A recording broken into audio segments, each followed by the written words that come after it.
South Africa will not be part of the 49th G7 summit taking place next month in Japan. The host country has invited the African Union instead of a single country. The African Union will be represented by Comoros President Azali Assoumani. Joining us for a discussion on this is Professor Siphamandla Zondi from the University of Johannesburg. Thank you very much, Prof, for your time this afternoon. In trying to understand the weight of the decision not to invite South Africa to the G7, why does that group matter, especially in relation to the continent of Africa? And good afternoon. I don't fully understand what is the issue. Nigeria has not been invited, usually invited. Egypt is not invited, usually invited. Ghana is not invited, usually invited.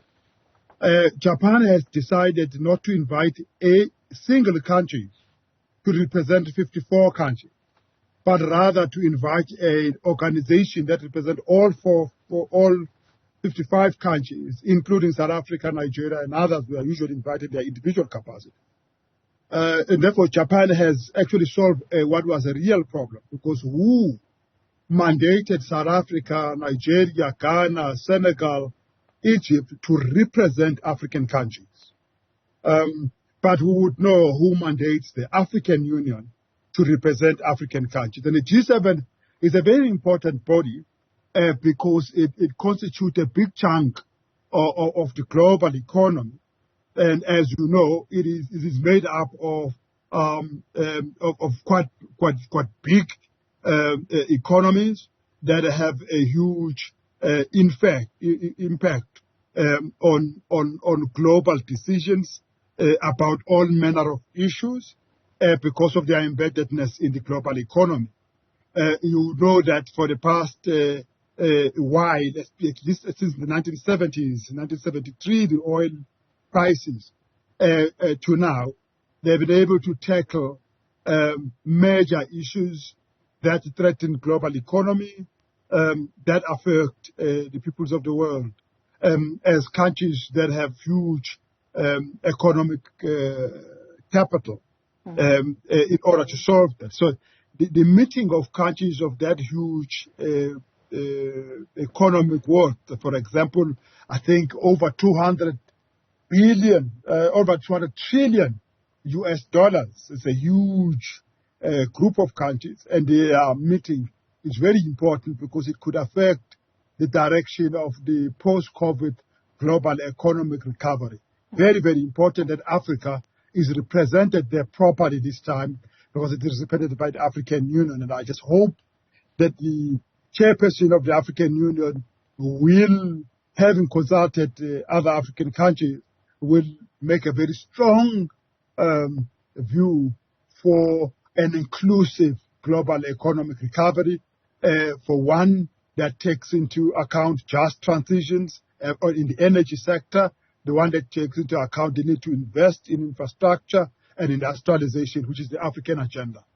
Absolutely. So let's expand on the African agenda and having a seat on the table in the form of the African Union. For you, the decision not to invite South Africa is neither here nor there. How has the continent benefited from the relations with the G7 powers, especially with the issues that you speak about in terms of the G7 dealing with global issues, the global economy, and their decisions affecting the peoples of the world?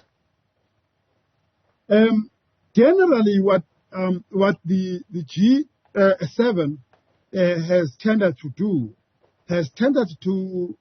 get these big countries that constitute 10% of the world population, that constitute about 43% of the global domestic product, the global value of economy in the world, to take up issues that are of global concern. The areas of trade, of investment, of climate change, of environment, and all of those, and do two things. One, to elevate their importance and then make certain determination about the direction they as countries are going to push for. The second thing is to make available certain special investment and special pledges to assist the world deal with those countries. That's how it dealt with HIV/AIDS. That's how it dealt with the issue of global economic crisis, including the 2008 one, and all of that.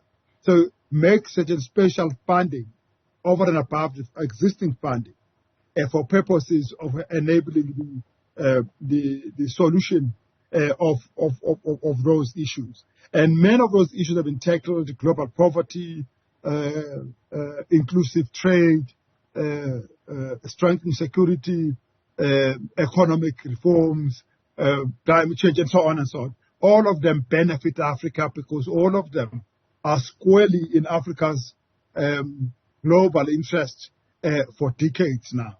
And therefore, Africa is interested in what these countries decide in relation to this measure. Second, Africa is interested that these countries do not end up being very self-interested and solve their problems in a manner that undermines global stability, multilateral governance.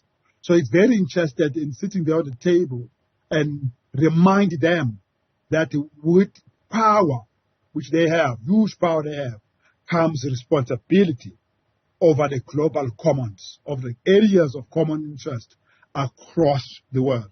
And therefore, the non-invitation of the usual 5 African countries, South Africa, Ghana, Nigeria, Senegal, and others, is not a significant issue for as long as the African Union will make the very same point that these countries make, which is never a national issue, but it's continental agenda.